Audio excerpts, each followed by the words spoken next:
All right. I head out casual pace, like we were doing before. Just driving, pacing me, and we'll see if you see what I see. Roger that.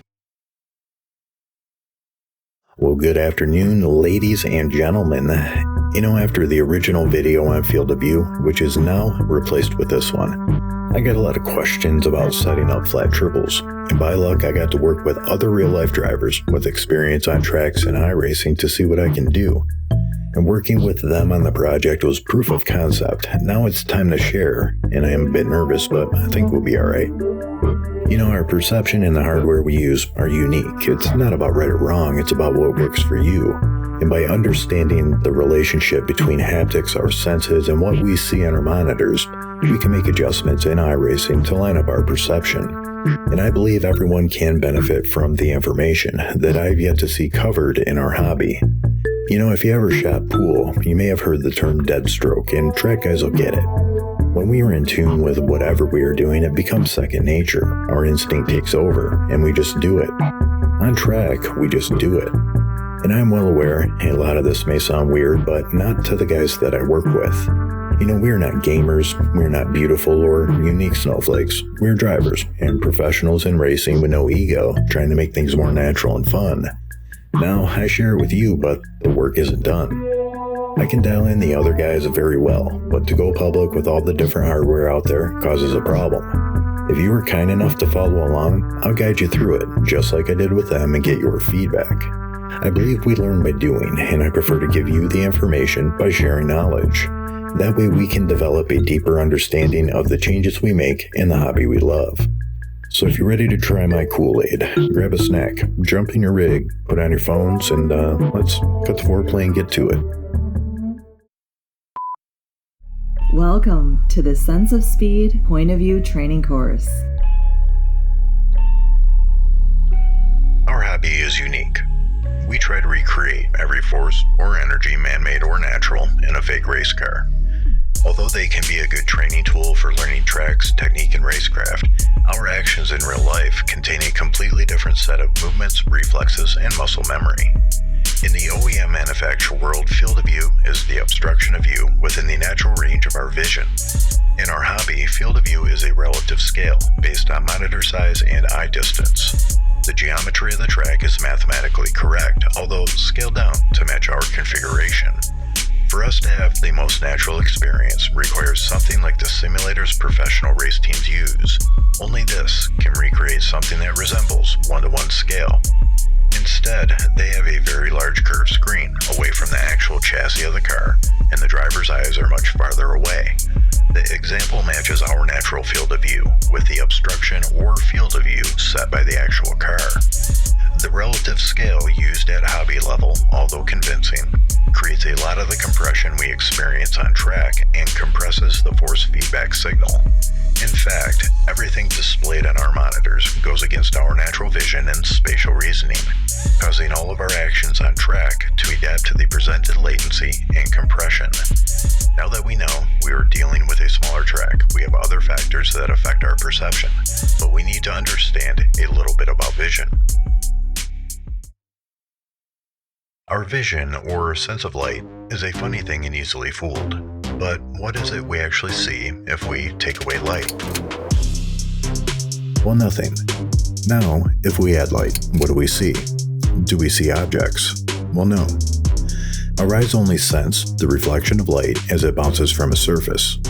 They travel through a 0.5 millimeter orifice in our eye, which is pretty crazy. In fact, our vision is only limited by the absence of light. Otherwise, our ability to see distance is infinite. But we have a problem, and that is delay. Our vision has a small delay as our brain processes incoming information. The delay is around 70 milliseconds or 0.07 of a second, although we can recall details in images shown to us for as little as 13. However, if we couple in our visual delay and rendering latency of the game, we can understand an issue it may cause, especially when feeling disconnected between the game and force feedback. Believe it or not, even glasses or the magnification in our lens can affect how we perceive field of view. Now that we understand a little bit about vision, let's get some perspective on any image, drawing, or painting we see is based on the method of linear perspective. Even cameras reproduce images in this manner. Our brains are conditioned to this method through years of use, enough so that studies done on linear perspective show images look unnatural to people in different cultures who had limited exposure to art and photography. The method used in most modern video games does not accurately represent space and dimension. The problem is inherent and has been argued by math and science since the beginning. As we are driving using a graphic engine that mimics the real world, we are still presented this: a rectangular, two-dimensional image in linear perspective, shown to us like a very fast stop-motion film, or the modern-day evolved version of this, which shows linear perspective in a better way. Our vision reaches outward in a cone shape to infinity, instead of looking down what feels like the long hallway or tunnel of linear perspective. The only way to combat the compression is to increase the size of the image, like the professional simulator showed earlier. Force perspective is an effect that alters how we perceive scale and distance of objects. Do you ever notice how GT3 seems a little too large compared to the track or other vehicles? Or they don't appear to accurately fit in the line on the track or areas of camber? Our proximity to the car render around us causes forced perspective, making the track appear smaller than it is rendered. We also deal with it due to our monitor size and the room we are in. As an experiment, you can do a bunch of laps with the lights on, then repeat with the lights out. You should notice the perceived scale improve. The more we can eliminate the room from our view, the more natural the render will become, and is a big reason why my rig is enclosed besides living that immersion life. The ideal option for many reasons, from immersion, field of view, and the all too important sense of speed, yeah, that's my name, are triples. Instead of saying my name over and over again, we will use the technical term ego speed, and also a pretty cool name for a band. We perceive speed in two different ways, energy-based and rhythm-based. Energy-based is the feeling of velocity and g-force, which is eliminated in sim racing, while rhythm-based is visual. In sim racing, we use the visual rhythm of objects passing in our peripheral vision and the sound of the environment to develop ego speed. Without visual cues in our peripheral, any driving will feel slower. This is why single screens will always feel that way. We need visual cues moving past us, making triples the best choice, period. As natural as they feel, we still have other factors that affect our perception. To understand, we need to learn about how we look at art. And yes, I say art because that is what we are looking at. Underneath the artwork, we have a rectangular, two-dimensional drawing, and there are rules. We also have other visual phenomena at play. Our mind needs a reference point for space and dimension when looking at a two-dimensional image. It needs that reference point to calculate what we perceive as scale and distance. It is something that we cannot block out regardless of looking at art or looking at our monitors. We will always look directly at the monitor instead of looking into it. In art, we are taught a minimum distance to work from. A viewing distance of 600mm or an arm's length away is the minimum based on our vision. Our spatial reasoning starts to develop more accurate understanding of a two-dimensional image at that distance. With exception of mechanical drawing and art, we are taught to exaggerate our lines or forms to produce more realistic-looking work. When viewing a two-dimensional drawing at true scale, our vision does not perceive it that way. For us to accurately see an object at scale, our vision requires the object in space to perceive actual size. Common wisdom says to get as close to the monitor as we can. Based on science, the results will be poor, and we limit the image size we can render. 630 to 650mm eye distance has worked the best for 32-inch monitors. But wait, spatial reasoning develops at 600. Well, there is more to it. We need to consider how much information is coming at us, desired image scale, and our peripheral vision. At 630, our mid-peripheral vision resides at the edges of a 32-inch center monitor. This is ideal for depth perception and puts visual cues for speed in our far peripheral vision where they need to be. To support the idea, one of my drivers was at 600 when we started working together. After explaining to him, he agreed to try 630 where I am, and the results were immediate. His speed was more natural, we could run a larger image, and his lap times improved. Monitor angles can vary depending on equipment and the bezel-free kit. For flat, 60 degrees is considered ideal. If you wish to be tucked into the monitors a bit, 62 will work and allow for easy entry into the rig. For curved, with or without the kit, 60 to 65 degrees at the monitor arm will work best. Final angle will depend on what it takes to hide the bezels. I have the bezel-free kit and my 1500 radius monitors are 65 degrees. That is the minimum I can use to hide my 6mm bezel. Using the bezel kit and the paper tool provided causes a problem with curved. When using the tool, they are not at 130 due to the curve of the monitor. They are actually around 112. Although usable, it creates more distortion and causes a problem with field of view. The easiest way to set monitor angle is to use a template or triangle to confirm they are both at the same angle. That way you don't have to worry about measuring crap afterward. For 60 degrees, you can buy a 60-degree triangle for drawing to line up your arm, or you can use the desired template. Grab a piece of sturdy cardboard with a 90-degree edge, mark the dimensions on both sides, use a straight edge and a knife, and there you go. Or, if you have a 3D printer, I printed a 65-degree to use whenever I need it. We often see we need our eyes at the center of the monitor for best results. For me, this didn't work. What we can block out or ignore can play a big part in our geometry. Like some can block out the bezels and some can't. Unfortunately, there are a few things my little obsessive mind can't block out. When I sit down in this thing, I want it as close to real life as possible, and it took some work to get there. I can't block out my body relationship to the car and the track. In my mind, the closer we are to that relationship, the more natural everything will feel, and obviously more immersion points. At center, I found myself having to run too much negative tilt because default camera settings in-game make me feel like I'm sitting in a truck looking down at the track.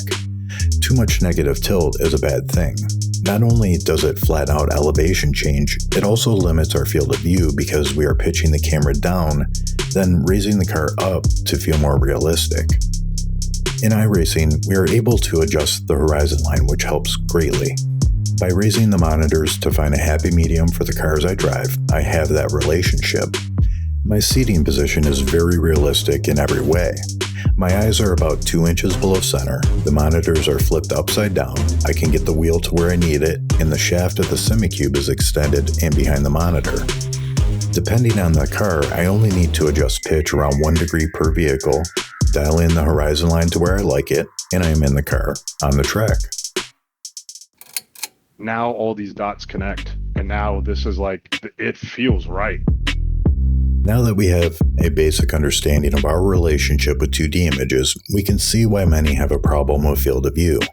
In fact, every real-life driver I spoke with had a problem. Their biggest complaints were the size of the track, the compression of space, and force feedback. Now we can move forward, using the results of our testing and the method I use. Going into this, I knew what I could do with the configuration files, while being able to work with the other drivers to make sure I didn't take things too far has been great. I'm lucky to have them, and the laps I have done with Reaper are countless. If I had an idea, we tested it to prove it wrong, and we tested way too long, but good results led to better results. It is important to follow the steps in order to understand what we are doing and learn about the changes we make. Don't worry, it's pretty easy, and I will explain everything. If you have IR Sidekick, we don't need it, and we need to leave it closed for testing. All adjustments are done in iRacing for a reason. When you are done, you can change the values back to match, but personally I don't use it. Please pause the video and resume after completing your task. Now we need a control session with AI for testing. We are going to use this session for all initial testing and changes. It is also recommended to use little or no light. I don't qualify, just practice and race. Set up an hour-long practice session and a short race. I use 5 laps. I'll be using the 296 because GT3 is popular. Pick a car and track you know well. Make sure the track has a few tight sections. I use standing start and default time. Make sure weather is static. Change the starting track state to 50 so we have some rubber. Use an AI skill at a comfortable pace. We don't need to push too hard so we can observe the changes we make. Now, launch the session. Please pause the video and resume after completing your task. If you don't use the frame meter, we need to enable it for testing. Click Options, then Options. Enable it as shown. If you are using the curved values like in my first video, I would like you to go back to your old calculated to see the changes we make and why. Now enter the track, then escape to exit. A quick tip. If you are like me and don't like the automatic replay, we can change it in the app file on line 216. Change the value for pause replay on exit to 1, and it will pause every time you exit. If you are not in cockpit view, click the camera arrow to switch, then hit Ctrl F12 to open the camera. For testing, we need to have the X offset at 0, and I'll explain that later. All other adjustments are fine and stay the same. Go ahead and save the car, then rename the file so we can use it. During the race, pay a little attention to the meter to get an idea what your frame rate is, and pay attention to R and G. We only need an idea of the low and high as you race. Please pause the video and resume after completing your race. Now that we have a controlled environment for observation, we can move on. Go ahead and close the session to make initial configuration file changes and learn cool stuff. You know, anything I say for the rest of the video is no criticism of iRacing. It's purpose-built, and in my opinion, they do it better than everything I've tested after changing the configuration files. In stock form, like any other sim, they're optimized or watered down to run on a variety of different hardware. Although logical because nobody wants problems, once we make changes, the beauty of what they built starts to shine. What you can do will depend on your system. My computer was the weakest out of everyone. I have Windows 11 at 3070 Ti and a Ryzen 7 5800X 8-core processor. I had no issues with any values I tested without changing the memory settings used by the old sliders. On good graphic settings, I average around 100 frames in traffic, with an average rendering latency under 10. I'll give guidelines to look for as we go. Before field of view, we need to make baseline changes to configuration files. These were a game changer and different than the first video. Changes are made to the RenderDX11 monitor file and the app file. I have shortcuts on my desktop to make it easy while tuning, and I'll suggest making backups. Open File Explorer, then click the iRacing folder. They are at the bottom. Open the RenderDX11 monitor file. Please pause the video and resume after completing your task. Underneath monitor setup around line 180 contain laser scan values. Many know underneath the artwork we have the scan, but many don't know is we can adjust it. When building a game, the original data is way beyond our little home computer. The information in this section applies to everyone, including single monitors and VR. We tested it, and it will give good results, and how far you can go, like I said, depends on your system.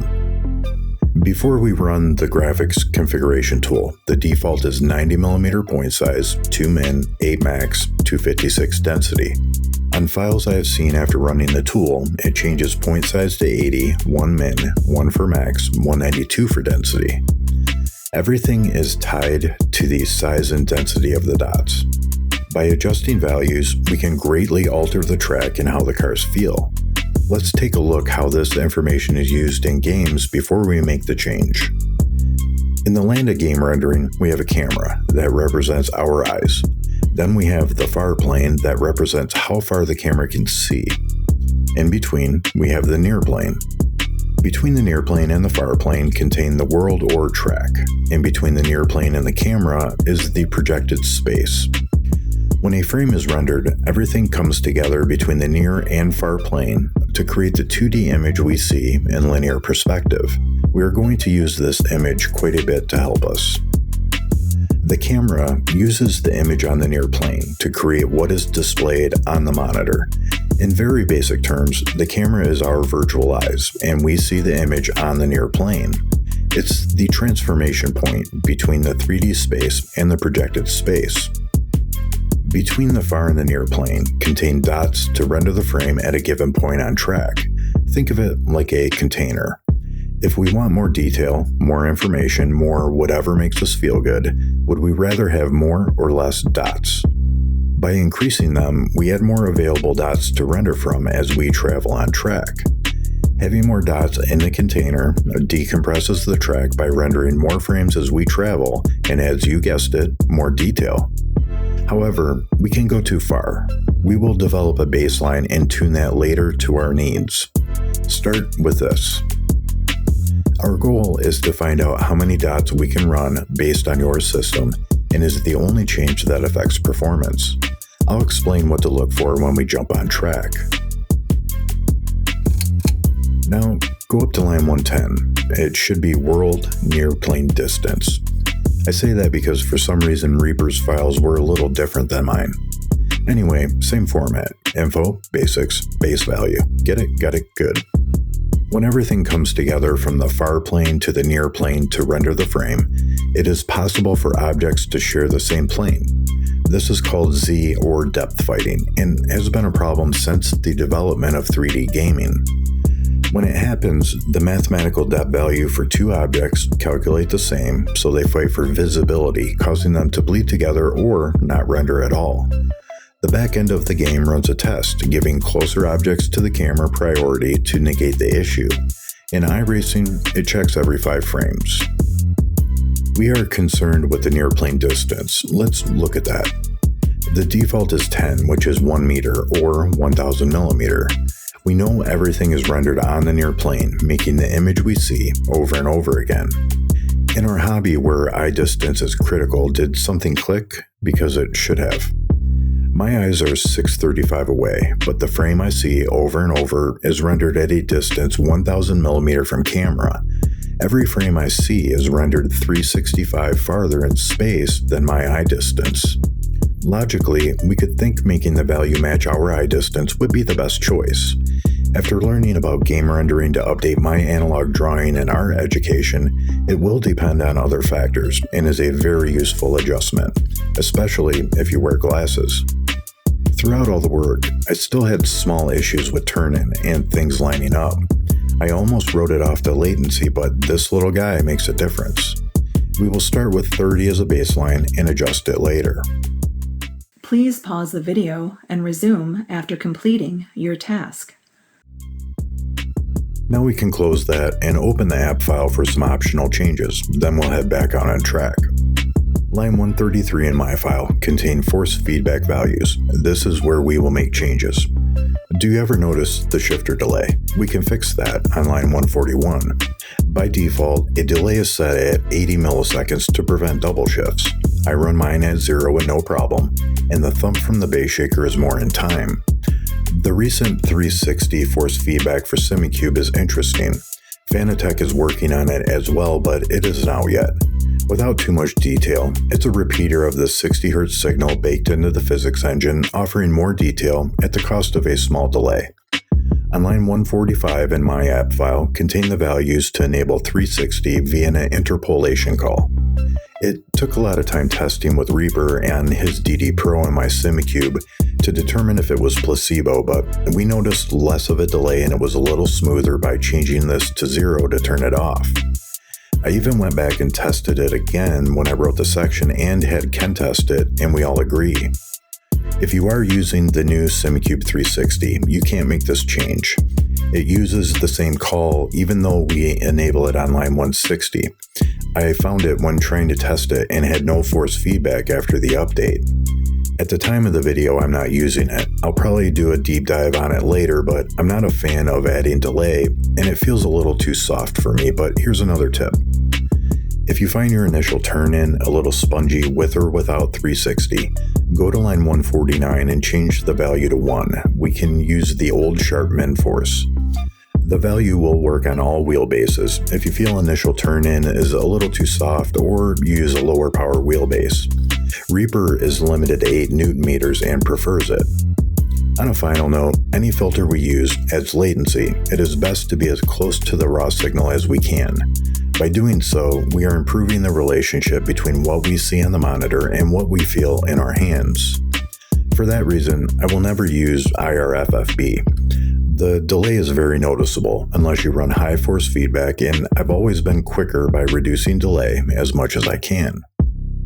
Please pause the video and resume after completing your task. Our goal is to find out how much density we can run on our computer and to observe the changes we made before we adjust field of view. Man, writing this for everyone has been tough. Enable reflex if it isn't already. Personally, I don't notice a difference between enabled with boost, but it should be on. In short, reflex is a controller sync that helps align controller input to the game. Remember, everything is connected. Now click monitors. I assume you have render scene and SMP checked. If not, please do so. Iracing bangs the hell out of one core of the CPU, so offloading some of that work to the GPU is a good thing. Now click done. Now you can do some driving and complete the race. Keep a comfortable pace to observe changes to the track and the force feedback, but don't push. Just drive and pay attention. You should notice a few different things and it will feel different. To determine if your density is okay, look up at the meter from time to time to see if anything has drastically changed from before. If you get any stutters in game or frame drops, the density is too high, so change the density back to default, reload the session, and race. If everything is smooth, we're in good shape and we can develop our field of view. When you complete the race, stay in your session. Then you can click the left arrow until it says warm up. Please pause the video and resume after completing your race. I can go on and on about the changes you may have noticed. Even at calculated, they are a big improvement. I know we took a long break in between sessions. If you want the back-to-back changes like I do, pause the video, change the render file back to your default, race, change the files, then race again, your choice. Whether you use surround or not is your choice. Regarding that, opinions vary. Some report better performance, some don't. Personally, I use it and I don't have an issue, plus it makes things easier for me. It works with or without. Reaper and I tested it. As complicated as it is made out to be, and as long as this video is, field of view is a very basic formula that only determines the length and width of a rectangular image relative to our eye distance. We feel like we are on track driving, but we are looking through a camera at a distance. Let's take a look. Remember the near plane and the far plane. We know the image is rendered on the near plane. Then we have the camera looking through projected space at the image created. Field of view is simply a measurement of angles from the camera to the edges of the near plane in projected space. That is it. The scale of a single frame I keep talking about. That is the problem I see with triples. If you notice in other games, when we adjust monitor angle, the center of the image stays the same, while the side image moves like they are on a hinge. This isn't ideal. We are wrapping a rectangle image around us with no consideration or correction for our peripheral vision or linear perspective. Iracing does a better job at rendering. If you notice, monitor angle does alter the scale of the track and car, making it more correct. However, we can make triples better by treating them as one monitor, then using a theoretical radius to provide a more natural image, and it works on flat or curved monitors. Bonus. It would be cool if we could use the single curved option, but bezel correction has no effect. Yo, Iracing, if you see this and it's possible, it would be awesome. We can use bezel correction through NVIDIA, acting like a big ultra-wide, and it provided the best results in testing, but parts of the car get hidden behind the bezels and we can't use the bezel kit. With the bezel kit and no surround, it can be done, but we need to realign the monitors to make up for negative correction. Presently, I am thinking about it, but I'm not sure yet. Now, we are going to develop our baseline field of view. Don't worry, it's easy, and we don't need calculators. Please pause the video and resume after completing your task. Wow, you're doing great. Welcome back. Now we can complete the next step. For demo, I'm using flat 60 with no surround. With curved in the bezel kit, a lot of us have to run 50 or 53 degrees and end up with a field of view in the 160-170 range. Click the monitor arrow and choose the 3 curved option. Mine are 712, but I will use 710 to make it easier. By we, I mean you as well. A few millimeter doesn't matter, and there is a reason. If you are on 27s, use 610. Bezel correction can stay. If monitors are within the recommended 60 to 65 degree guideline, we don't need your radius value, but we'll use it for conversation. I say this because I know some may have different dimensions and will probably try it. If you have 32s at 60, they should have been around 705. Mine are 656, and other curved users may be tighter than mine. For radius value, we are going to use 50 above our monitor width. Remember, we are developing a baseline. Confirm projection and SMP are enabled. Eye distance doesn't matter. It's only used by the calculator and does nothing in game. Leave your field of view where it's at and don't hit compute.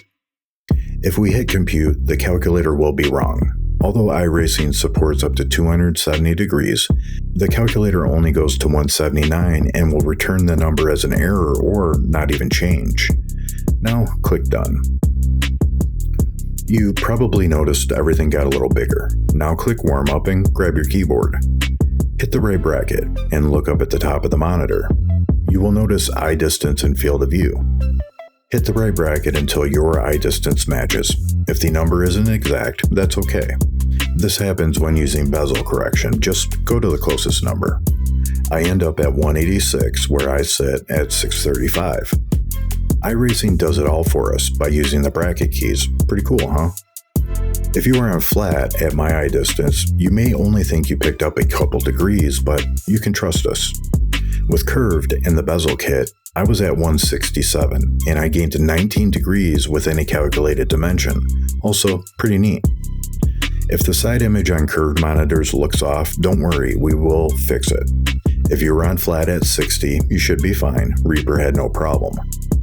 Now, we're going to make another change, but if you want a test drive to check it out, pause the video, then come back. If not, we will make the change.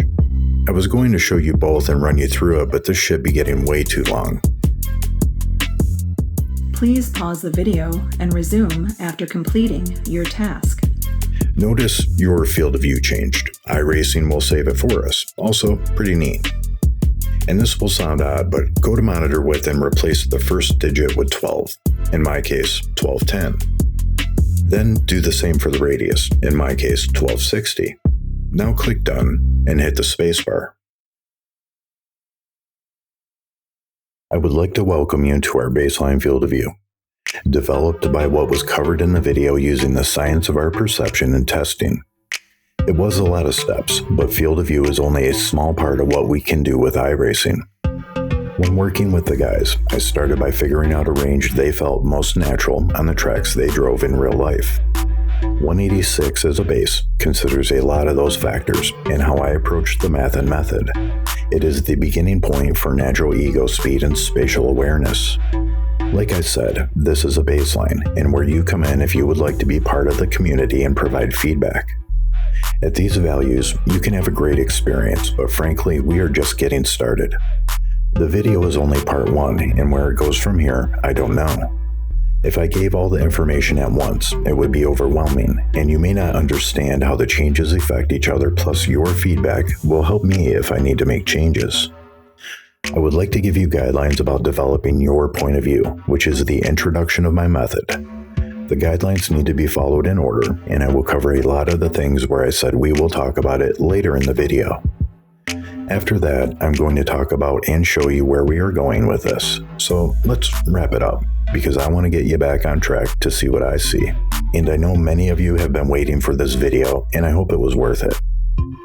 I would like to talk to you while you are on track driving and cover what to look for during your first adjustment. So please turn off your lights, and if you need to make audio adjustments to do so, do it when we are in the pits to hear me. Headphones are recommended. Please pause the video and resume after completing your task. Thanks for letting me in your rig. Field of view, camera, and everything else, we are going to use them, but we are going to put our hands first and visual second. By doing so and using the adjustments we make, everything starts to fall into place. What we worked on made the others a little quicker, more consistent, and they started to feel like they were more in the car. Now put your feet up on the heel plate and grab the wheel, like you're getting ready to drive. Developing our point of view has 3 objectives: our body and eye relationship to the car and track, keeping a natural relative scale, and the alignment of haptics to our senses. Look out at the track. Does it feel like your body is in the right position relative to the track and car?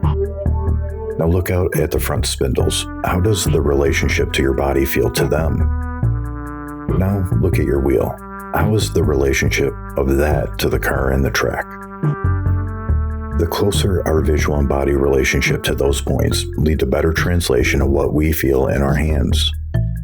Now, I don't expect you to try to rebuild your rig or move things around. You're welcome to try where you are at, but as you test and change values, you may notice something to change. Our first step is to adjust the near plane, and it is important to not make any other changes until you understand what it does. We have it out at 30 to establish your optical flow and calibrate the center monitor to your resting gaze. All other values build from this base. Remember when I said the image we see is rendered on that plane? Now that plane is out past the front of the vehicle, and we may have noticed more depth.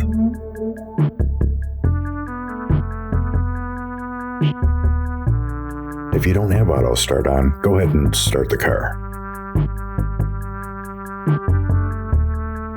Now, rev it a few times. What do you notice? Oh, probably nothing, but that was just for fun, and who doesn't like revving it? Now hit the track at parade lap pace. To do the adjustment, you'll do it during a race, but we cover what to look for here. As you drive, roll the wheel back and forth a bit like you're warming up the tires. By using our hands and force feedback as a guide, we can make adjustments to get what we see on the monitors to better match what we feel in the wheel.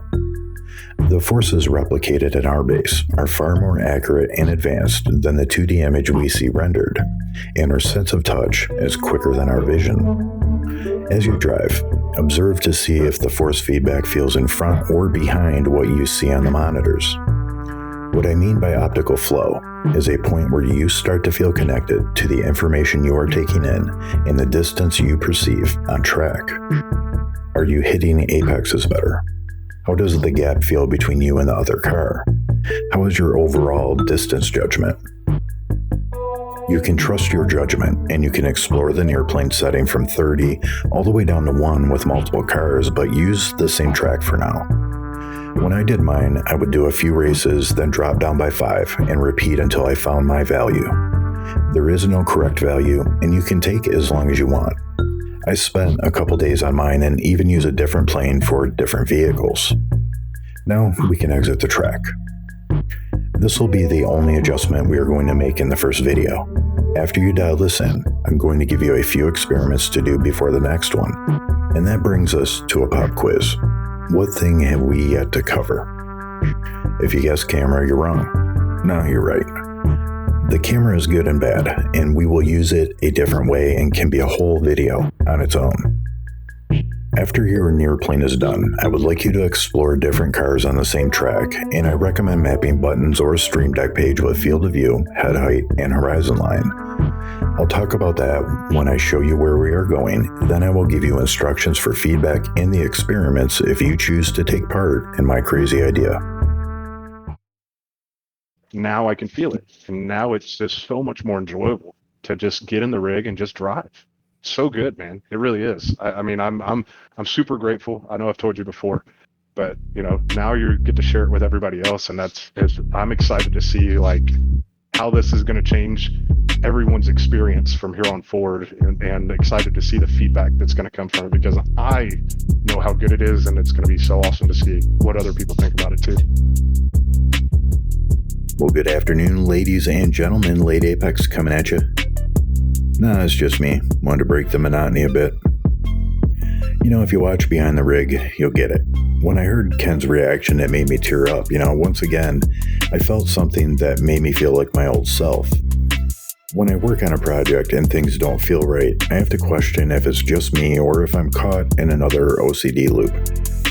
With Reaper, Ken, and others who have tested, and those following along in anticipation, you know, you guys have shown me it's not just me. For that, a man is grateful, and thank you for your time, especially Reaper. You know, if you know me in real life, you know I don't talk with ego. And I don't know about you, but I put a lot of money into my rig, and I was a little disappointed, considering I have lived and worked in racing for just about 30 years. In one of my earlier videos, I promised honesty and integrity on the channel. By integrity, I mean integrity of information. The method and the findings of the project are the results with no ego or opinion, and I believe hold true to that promise. You know, we are on the same team. Hobby is community, and I'm just a guy you may have met at the track in real life with a cool car, and now I'm helping you with yours. So moving on, we often hear we can't push the cars in iRacing. Now I would like to show you where we are going. As luck would have it, we have official time attacks with the Radical I have been using for testing. Don't mind the mug. If I'm going fast while sitting still, I can have some coffee. And I'm not sure if it's fast, and I am no alien, but I managed mid-118s and number 4 on the leaderboard. Then I did some overdriving to look for certain things in the contact patch of the tire. During the test, I am paying attention to the sidewall when I decrease brake pressure and turn towards the apex. To me, that is the most important point, and when I start to introduce slip angle in real life. You know, you have heard me talk almost 10,000 words so far, and my throat is shot. I'm going to let this play at volume for one lap, then I will give you what to work on for the next video.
We can see how much more room we have in the braking zone and how I can dance the wheel a bit even though I am overdriving, and everything is more indicative of how I drive in real life. That's what I call in the car, and the guys I worked with feel it too. You know, we have learned a lot about what we can do with iRacing, and if you're watching and on the fence about buying it, I believe it's worth it, and especially after what we have done. You know, when I built the channel, I wanted to do what I like to do without asking for anything, but I will ask for your consideration only this one time. If you're going to buy iRacing, please consider the link in the description. I'm not affiliated, but I can earn credit to buy more cars and tracks because I am far from done testing. If you have iRacing and you want to support the project, there is a Kofi link as well. Any proceeds go towards the project, and I lost Reaper for testing due to a hardware failure, and I want to help him out. So throw FOV in the comment, and thank you for your consideration. Cool if you do, cool if you don't, and the channel will never be about monetary gain. If you ever saw Cecil be demented, I am a profit against profits. So now, you guys are at baseline. Once you have your neoplane where you like it, I want you to try different cars and tracks, explore it and have fun, and observe the changes from before. Then you can work on finding the high point for the density of the scan that is comfortable for you. You may notice heavier cars like GT3 reach a point where they get numb and you lose detail. For now, just change density and leave the other values the same with a goal of finding your limit. The SR10 is great for working on the scan density if you own it. Try moving the field of view around up and down a bit with different cars and pay attention to the relationship of the wheel and the spindles. The base setting should be very good for tint tops, but you may find increasing field of view for prototype or open wheel may help. For curved who have problems with side image, you may need to increase the radius. Think of it like your new angle adjustment with finer detail, but you may need to decrease field of view because it affects track scale. If you change your monitor width and radius back to 7 from 12, you can enter the track and use the bracket to figure out your new field of view, then change it back. We are going to cover this in detail in the next video, and we can do very cool things with it, especially with curved. When you are comfortable with a car, I want you to do an experiment with head height to observe the relationship of the force feedback and how you perceive the flatness of the car. Try moving head height up, yes, I said up, by a click or two, and see how it feels, and then try it again, go back and forth. We'll talk about this more in the next video, and if you start to see what the guys and I see, you may consider raising your monitors. For feedback and other information, I'm going to use the comments in my community wall to communicate for now, so be sure to check it. I will post up an image with subject matter for feedback or other experiments to keep it organized. Once I get an idea of how many people I'm dealing with, I may do something else, and I have other ideas as well. I do have Discord, but I don't know how many people there are going to be, and it can get messy. Now that should be enough to keep you busy, and I'll keep working like I do. I hope you feel more in the car, and welcome to the madness behind my method.